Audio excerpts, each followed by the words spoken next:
Pricing is going to be crucial. So when you guys are going out, then you're meeting with your sellers, which is why we spent a whole meeting on it. It took an hour and a half. Is pricing is going to be very, very, very important when you're listing homes, because if you screw that pricing up, you end up in a really bad situation where you don't get that property sold.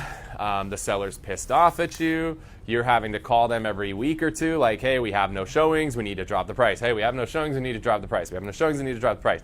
That is not a fun conversation to have. And the more times you have to have that conversation, the more difficult it gets and the more frustrated your seller gets, to the point they don't want to work with you anymore. And then they hire your competition. Yes. So making sure that you nail your pricing is really, really important. Part of it is showing them the numbers, helping them understand where the market is. And this isn't the market to push, where before you might have took the last comp and priced it 5 or 10% above the last comp. Now you might go the opposite direction with it. But pushing the envelope like we have been for the last 3 or 4 years, that's done. You're not going to take the last comp and price it above it. If anything, you're pricing it below the last comp or right at the last comp. So you've got to adjust the way that you price property.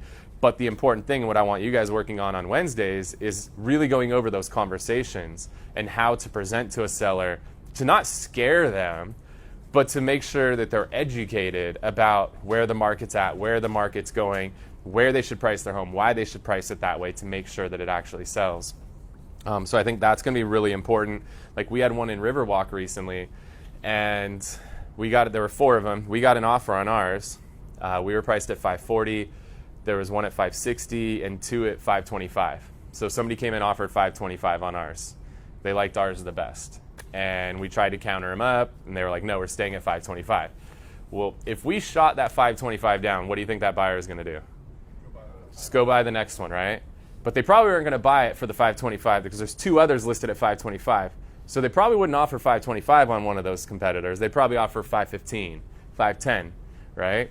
Well, now you got a $510 comp that you got to compete against. So in that particular scenario, we had $525. We tried to get $535. They said no. Told them, like, take the fucking $525 because you will regret it if you don't take it in 6 months.